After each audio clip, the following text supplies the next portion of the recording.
to another episode of Lifted. We're really excited. We have Tony here. We also have Aunt Thomas. And we are going to get started with a couple of bars. So with that, I'm going to flip it over to Aunt. Word. I'm Aunt Thomas. I'm about to spit a verse off of my upcoming project, Only If It Makes Sense. Happy to be here with my bro Tony Lee, man. He's about to bless y'all with some knowledge. But before that, give y'all a few bars. Sunday chillin', what's the topic? I want to be chillin' somewhere up in the tropics. Gotta watch for those when they out of pocket. Like watch for those who only want profit. I'm trying not to wild just to manage my optics. I'm trying not to wild just to manage my options. I seen real people lose from not being locked in. I'm talking dead or locked up. I came up with shotters. Trying to make the best out of them broken homes. But it's hard when them L's keep on hitting home. But coming up big in the clutch is all I know. Timing is everything. And we all on go. To make it this far off of some hoop dreams. Had to believe in what I couldn't see. Yeah, that's Dope. it. Nice. Oh, you have like a strong presence, man. Like that's like we couldn't have started on a better note. You feel me? I felt like it was good because, you know, Tony done made it far. I feel like a lot of people believe through him on what his journey was through hoop. Right. And he inspired like younger dudes like me coming up for real. And that's just real talk. Like we were competitive, we sparred with each other, but at the same time, I seen him at Robert Morris doing his thing, and like we believed in basketball, and it took us to different paths, and like it's cool to be on an interview with him. It's like it's dope. Yeah. So thank you for having me. Appreciate them balls too. Definitely appreciate that heat. Yeah. Exactly. Well, thank you for being here. Like I said, we couldn't have started on a better note. I love the energy, and we're super excited to keep this pushing. So thank you. Thank you so much. Word. Aunt Thomas, if you're looking for me, I just released a new poetry video, Growing Pains. Check it out, oiimc.com. If you want to check me out, it's antthomas.com. Tune in. And how about social? How do we find you on social media? Is Ant_Thomas, the number 2, the letter F. Follow me. And ladies and gentlemen, you know, follow him. I double tap. I don't scroll and not double tap. I double tap for real. So Dope. you know, double tap on winning on this side. Y'all follow him, man. You know what I'm saying? That is awesome. Follow me. Well, we're super excited to have you. And with that, we're gonna bring in Eric and get started with our interview with Tony. So ladies and gentlemen, today is an epic day. We have Tony with us. And we're bringing in the man of the hour, Mr. Eric Rivas. Man, wasn't that cool? Yeah, it was. That was cool, man. So for me, I reached out to him because he's a conscious type of hip hop artist. Yeah. And for me, I when I listen to music, that's what I listen to. I listen to a lot more as well, but I love hearing good people spit about good things, and I think it was a nice treat to start. Definitely was. I agree. Not too bad. But now, now let's get into it. So we're here with Tony Lee. Thank you for supporting us again this week, Evelyn. Thank you for having me. You're very welcome. Tony Lee, I want to make sure I give him the proper introduction. I remember growing up with Tony, and you know, he was one of those kids that was very passionate about everything that he wanted to do, especially on the basketball court. And I've looked at him and his progression for years to see where he was before and where he is today. And I can honestly say he's one of those people I look up to as one of those kids that grew up in the neighborhood and done some really good things. We're going to talk about his accomplishments. We'll even touch on his family. And also that journey that it took to him to get to where he is today. So I want to then thank you for coming on, Tony. Thank you for having me. I appreciate it. Definitely. Absolutely. So let's get started. Ready? All right, sounds good. Talk to me. So Tony, you have quite the story, and I think that with any story, you always have to start at the beginning, right? So you have a very well tenured career. So let's start with your passion for basketball and really where that came from, where it stemmed from, and where it started. I guess probably just growing up in Mission Hill. Like I said, I've been playing basketball for my whole life. I mean, ever since I can remember, I've been playing basketball. And growing up in Mission Hill was a basketball development. Everyone in Mission Hill has game, so if you stick to it, you definitely would have some game. I can attest to that because they've tried to dunk on me. They tried to cross me over. I've been embarrassed a couple of times, and then I had to walk away shameful. So I was one of those guys that was always in the crossfire trying to protect my neck. You weren't a bad shooter yourself. I had a moment there. I can live off that moment for the rest of my life, but I think that absolutely you was out there with the best of them. So what made you, strive so well? just wanting to compete. You know what I mean? Just growing up and playing with the older guys who are much better, and just want to compete. Want to try to be the best person I can be, and no matter what I did. And definitely playing with the older guys who's bigger and stronger. You're definitely gonna get the best out of you. So I think playing with the older guys is what made me actually really want to compete. So I know competing is one part of I think basketball. But it's also handling some of those issues going on and off the court. I think we spoke about how you were able to do certain things to do very well. But talk about some of the outside, support. Talk about the people that were very inspirational to you, mentorship as well. Like I said, growing up in Michigan, everyone down there was played a role into me, becoming successful on the court. I mean, to name a few, I definitely have to throw out John Jackson, who was a huge father figure, a huge mentor, huge idol, someone who I respected a ton. Also my high school coach, Jack O'Brien, who was another huge inspiration to me, a huge mentor, and someone who I looked up to. So just throwing those two names out there for sure were people who impacted me in a large way. Yeah, no, I think that's huge. And even with John being so inspirational, I know there's other guys in there too. Some of the other guys. I know Chuck. Oh, definitely Chuck. I mean, Poncho, who passed away, Collins, who passed away, Jody Mercer, I mean, Dorian, Hector, Stan. It's a bunch of people, but if takes I a had village, right? Definitely takes a village. But if I had to give the two people who probably made the largest impact, would be Jack O'Brien and John Jackson. Talk to me about some of those lessons that they gave you. Like, give me, what's some of the things. I know you mentioned something about Jack earlier. You had mentioned some of, some important information they gave you. What was some of this, information they gave you? Well, to start off with John. John was probably the toughest coach I've ever played for, only because he was on me. He expected a lot out of me. He expected more out of me than I expected out of myself. So he would push me to limits where I didn't know that I can achieve. So that in itself made it difficult to play for him, but as well, but as also it's a blessing to play for him. And Jack O'Brien, who was a huge impact in my life, he taught me tons of things, and playing for him was a little more strict, only because at that point I was in high school, so I'm becoming a high school student on my way to becoming a man. So he was teaching me other ways of disciplining myself and being on time and being respectful of your players and putting trust in your players. So that in itself was a lot. What is the biggest lesson you learned from these mentors that you've had? So like if you can think back to the biggest thing, like one of those more impactful moments, what would it be? It would probably be the time when my first day of school, when first coming into Charlestown High, I was a freshman. First day of school was on a Wednesday, and I didn't show up for school. And Jack O'Brien actually called me at my house and was screaming on me of why I didn't show up for school. And my response was, it's the first day of school, it's not important, and I didn't want to waste the uniform because school started on a Wednesday. Hey, that's true. I don't want to waste that fresh outfit. So wait till Monday. Right, wait till Monday to bust out that fresh new outfit. So, but I didn't go the first day. He called me. He screamed on me. The second day I didn't go. He called me again, screamed on me again, and persistent. He was on me, and he also told me the value of the first impression. He said, school started on this day. It's your first time attending high school. It's your first impression. He said, the first time of anything is important. The first day you were born is important. The first time you were able to see your kids born is important. Your kid's birthday is important. The first time of anything is important. So that stuck with me for a long time, and I still follow that the rule now until this day.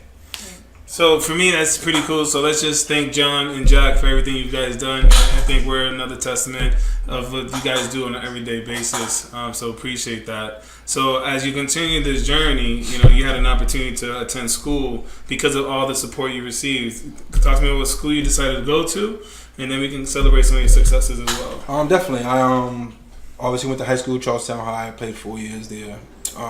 Left Charlestown, went to college. I went to Robert Morris on full scholarship. And there I had an unbelievable career. I set and broke a ton of records there. I was inducted to the Robert Morris Hall of Fame, which is a huge accomplishment for me, and one of the biggest ones for me. Well done. There it is. Well Thank you. done, sir.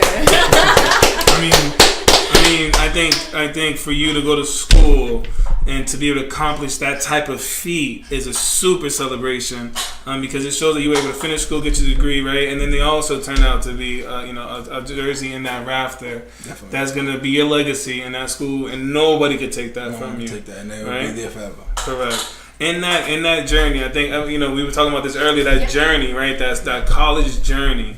I think there's a lot of difficulties in there that isn't always mentioned, like kind of like misconceived that it's kind of easy, right? To be a ball player in school. Talk to me about some of those hardships and what. Oh, it's definitely not easy. I mean, going to college and just being a student in itself is difficult, and playing ball in itself is difficult as well. So when you put both of them together, it makes it that much more harder to excel. And definitely, if you want to be like me, I want to be the best I can be no matter what I do. So I want to be the best student I can be. I want to be the best basketball player I can be. So if I'm trying to be the best at both, it's definitely that much difficult, that much harder to achieve my goals. So for sure.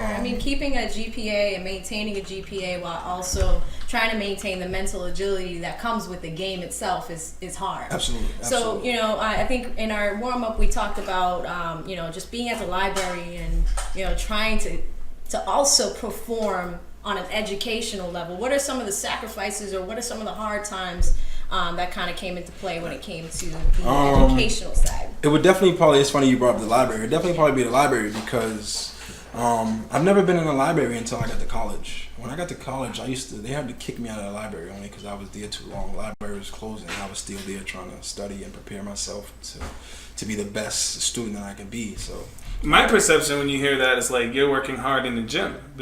What you're like literally, I thought the first thing Tony would mention in this conversation, as far as some of the hardships in school, is like the gym part of it. But as you can see, is the other side is the student part of it. Oh, definitely. Right, and I think that's the part that we're trying to project. Where if you're trying to go for these type of aspirations, understand how important school is early on, how influential it could be, and how much it's going to help you on the other side of basketball. And definitely, and when you're in a college level, you're a student athlete.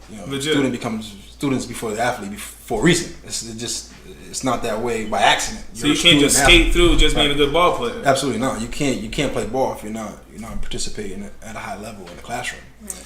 I just wanted one more to piggyback that, because I want, again, a learning point for most. I know you do very, you're doing well. You got a good family, but I know in college they had opportunities that you didn't quite take full advantage of that maybe the next generation could. What were some of those opportunities? I know there was some financial definitely probably be right, just like you said. Yeah. Probably the financial literacy classes. I didn't take one in college, and I wish at this point I probably would have took one just to gain a little information, education on protecting your money, saving money, and the value of money and value of credit, and preparing yourself for the next level and the next wave of life after college. I wish I definitely took advantage of some of those financial literacy classes.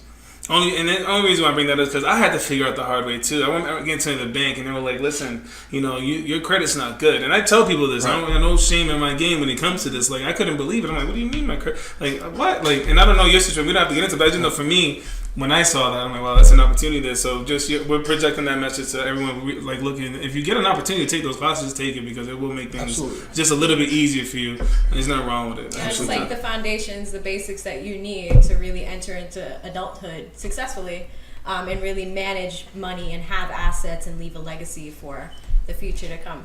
Definitely, I agree 100%. I think all the studying that you did and all the learning you did in school was what also made you better at finance as well, because you were just like, dude, I'm not going to let, once you had an opportunity to kind of handle your finances, you kind of took control and nailed it. Oh, definitely. And, growing up, you see so many people, have a lot of good things and then just lose them. So you say to yourself, I don't want that to happen to me. I don't want that to happen to me. And the only way for that not to happen to you is to get in that situation and not allow it to happen to you. I'm not sitting here saying that I manage my money the best way. I'm sure, right? But I've grown. I've learned to, protect myself and protect the value of money.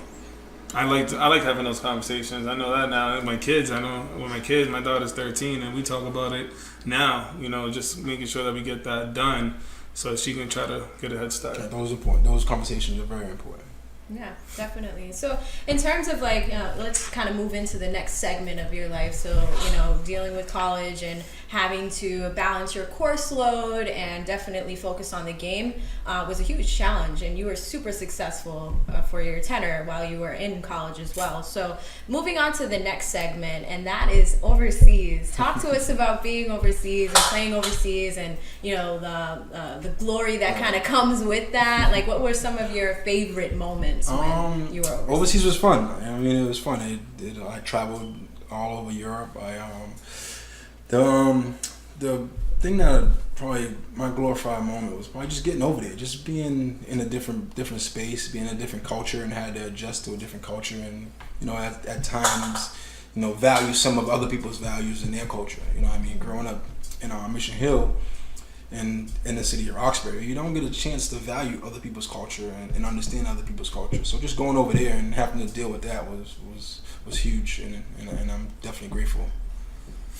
What are some of the I know that what are some of the setbacks? What are some of the hardships by playing overseas?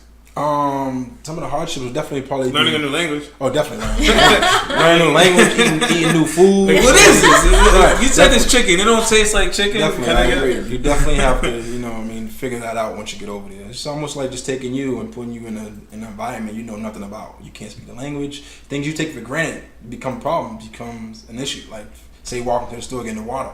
If you over there and you don't speak the language and you don't know where the store's at, and you can't just get up and go to the store and get water. So things like that, I value the most, and I definitely truly blessed to go over there and have that experience. That's what's up. So in terms of just traveling to different countries, where would you say you learned the most from? In what country, like when you were playing?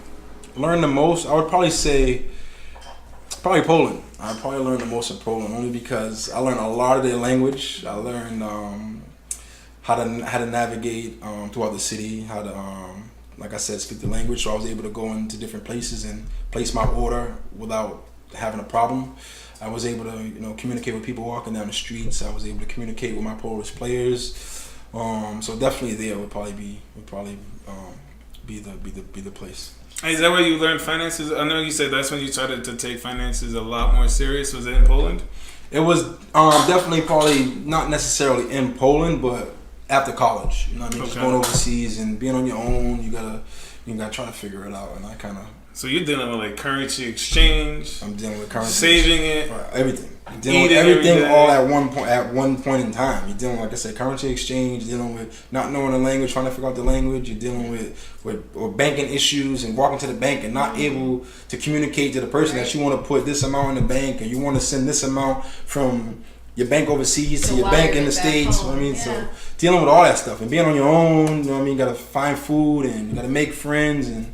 How many languages have you encountered? Like, can you speak any of these languages? At this point, I can't really necessarily speak them where I can have a conversation, but I know words of the Polish language. Okay. But when I was over there in different places, I've learned different words and how to navigate. But at this point, I don't forgot them. It's been so long. But I know a couple words in Polish. All right, so you made it to these plateaus. Then you transitioned back home. Talk to me about that transition back home. The transition home was great. I mean, I like to say it's one of my best transitions, only because you're becoming a man. And I came back home after C's. I had a daughter who's 6 years old now, who was amazing, and just becoming a man, being a father is one of the biggest joys of my life. So shout out to Tony being an amazing father. I gotta say that as well. Every time I see him, he's with his kids. Every time he's on, he's out there on his social media. He got his kids with him. I think he really took off with this thing. Definitely. I mean, growing up, I didn't have the best. My father wasn't the best father, so I told myself that I'm going to be the best father that I can be, and I'm going to be a 10 times better father than the father that I had.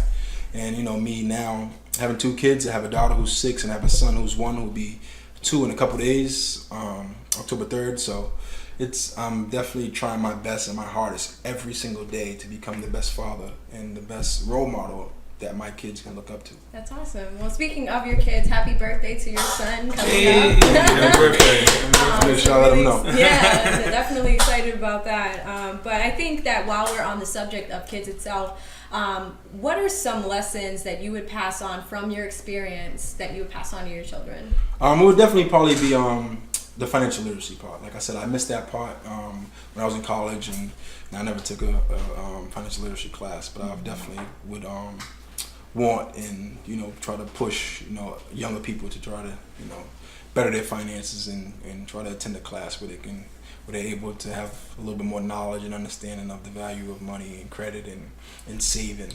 And even now myself, I try to install that into my kids, just so in the future they can have a better situation like that. So your kid, your child, and then maybe some youth from the neighborhood, right? Mm-hmm. They're like, "Yo, Tony, I want to follow your footsteps. I want to get to those type of plateaus. What are some of the misconceptions about reaching certain heights that you've been able to reach? Financial is one of them, but how about a couple other? Because I know, for me, I think it's also the people you keep around you. I think that's a really big one for myself. It's like, I love everybody. I care about everybody. I got no problem with nobody. But at the end of the day, I'm going a certain way. And I just want people around me that's going to support me and my journey. So what are some things like in that aspect that you give to your son and the next generation? Definitely, I would have to say education. I strongly believe, we're nothing without an education. So I definitely push the education piece. But also I would try to push, be aware of who's around you. Be aware of who your friends. Be aware of what their goals are and what your goals are. Try to have everyone's goals at least in the same path. You can't have opposite goals and opposite intentions, and y'all be in a close environment because someone's gonna lack and someone's there's some resistance there. But if everyone's on the same page and everyone has the same goal, then everyone will take off together. How about the surroundings? Like when you're say you're in a surrounding where everybody's kind of hanging out, and you're that guy. Mm-hmm. You're that guy. Right. It's like I gotta go practice, or I gotta go to the library. How's that? That part is tough right there. You have to be. Probably one of the toughest.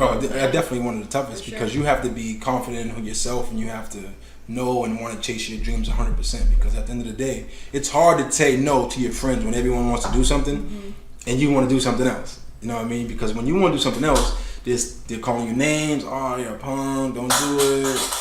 And it's tough to distance yourself from your friends when you have different goals and different paths. So definitely have to, be aware of your surroundings and got to have self-confidence and, believe in yourself. What advice do you have for, youth that could be watching right now? So, if we have any teens that are out there that are in these social circles, and how do they have that discipline? What can they do if they find themselves in a room of folks that want to play? Definitely I would advise, take education serious. Education is, in my opinion, is everything. Like I said before, you're nothing without it. You're everything with it. So definitely you got to take education serious. And like I said before, you have to surround yourself with great people. You have to surround yourself with people who's on the same level as you and who has the same intentions as you. I'm just kind of I'm a little shocked. You didn't say dribbling. Right. You didn't say practice the jump shot. But again, this is real, because I think most people think it's the opposite way, right? You gotta get in the gym early in the morning, which I think is part of it, right? I think they're gonna be able to do that anyways, and I think they'll be able to learn from the Kobe Bryants as far as dedication in the gym and yourself, right? But I still get kind of thrown off, but that's how touching that is to me. Is you have an opportunity to speak about some of the misconceptions and what it took you to get to where you are, and you haven't mentioned the basketball once. Right. I haven't mentioned basketball because you can't play basketball without taking the education part serious. You have to take that part serious in order to be able to play basketball at the next level. Like in high school, you're not going to be able to play ball if your grades are jacked. In middle school, you're not going to be able to play basketball if your grades are jacked. In college, you can't play basketball if your high school grades were jacked up, your middle school grades are jacked up. So in order to play ball, you have to take education serious, and you have to, It's mental performance. Absolutely. Mental performance on the court. Like it's mental performance when it comes to schooling as well. You really have to be a sharpshooter, so to speak. Absolutely. And all I think, facets. and it's agree. there are a lot of common misconceptions, like people, wake up one day and they're just like, I really want to take basketball seriously, but what are some of those things that mainstream media may not really show in terms of what it's really like? I mean, it's tough, you know what I mean? Like, it's tough to, you know, go to school every day, be on time, and study for hours, and read these books, and get injured. I mean, right. that's gotta be Yeah, it's the tough. risk of Right. injury. Risk of injury. I mean, it's tough to give 100% at anything you do, and there not be some sort of failure or some sort of resistance there. So you just gotta be tough and be confident in yourself and give your all, and no matter what you do. What would you say to someone that is in a situation where they're about to give up? Oh, definitely. Don't give up. You know, keep fighting, and you gotta understand. You know, what I mean, tough times are for now. You know, what I mean, you get through those tough times, and then there's a light. You know what I mean? So, any resistance you have, just keep fighting, keep pushing, and definitely the load will lighten up, and things will definitely get better. Jack raised you, you know, supported you as well. John supported you. I'm gonna hit you with a good one. So John supported you. He helped you out a whole lot. You know, your grandmother was there for you, and Absolutely. she stepped up and delivered a home run, right? But in order to do that, he did a lot of things for them. It's, you know, vice versa. How was that moment when your jersey got retired? Were they there? When my jersey went up for my retirement, Jack wasn't there. John Jackson. But they were all watching. They were all watching. They were all a part of it. Talk to that. That moment was huge. Like I said, that's a huge honor. You know what I mean? For me to be inducted to the Robert Morris Hall of Fame, that means like I'm one of the best players, or considered one of the greatest players to ever come through Robert Morris University, and that's an honor in itself. That's amazing. I mean, to be named or among one of the greatest in anything you do is great. That's a great accomplishment. So that was huge, and you know, I'm sure they know just. So what's some of the words that they gave you? You know, just don't give up, keep fighting, and you know, they were there anytime I needed them. I just picked up the phone and called them. So you know, when my jersey got retired and I was inducted to the Hall of Fame, a part of them was too. You know what I mean? Because they helped me become who I was on the court. They were definitely responsible for a lot of my accolades and achievement on the court and off the court as well. My grandmother. Oh, my grandmother. That's the rock. I mean, oh man, emotional. Oh, Tears. Yeah. She was there. She was there. She definitely cried. Tears, She was there. She definitely cried. She was emotional. She was happy. She was you know, a million emotions all in one. And like I said, she was there. She was proud. She was excited, as well as, you know, she was a lot. She was very emotional. Word. That is awesome. I'm super glad that you shared that story because, you know, family support is a big part of everything that we do. And when you have that support system, when you are exhausted and you know, putting in all of this time and effort into a goal is awesome. I agree. I agree. Really glad you shared that with us. Oh yeah. I mean, that's. I feel like I should share that and give that back to the community and to the people who are going through, you know, some of the things that I went through. And like I said, education is huge. I keep going back to education because I think it's important. Like I said, I'm one of my only friends to graduate from college. I'm the first person in my family to graduate college. So I mean, even bigger applause. Education is huge. Thank you. Appreciate it. So I'm gonna wrap up real quick, if that's okay with you guys. You know, for me, I literally, like, this is the reason why we do Lifted. I think he's another shining example of why we do it. For all the young people watching, for anybody else watching, I hope you've gained something out of this. You know, anybody can do well. You know, I think Tony's circumstances was what it was, a circumstance early on, and he didn't let that, you know, stop him. He reached out to others, and others reached out to him. He had a you know, village of supporters and some instrumental supporters to help him get to where he was. So, you know, for me, that's what life's about. It's about learning from others, about giving back some of the information that he was able to attain through your gifts, that the powers that we gave you. You know, so for me, I want to thank you again for coming on. I understand that we were a little late today. My bad. Thank you for having me. Keeping it honest, man. Keeping it honest. We're gonna be honest. And then where can they find you on your social media if you want to be reached? I'm on Facebook. My name's Tony Lee. You can hit me up there. That's probably it. You know, I mean, I'm throughout the community. I'm in the city. I'm always giving back to the community. I'm always, you know, helping out. And I'm here if you need me. Shout out to Grandma. Shout out to Grandma.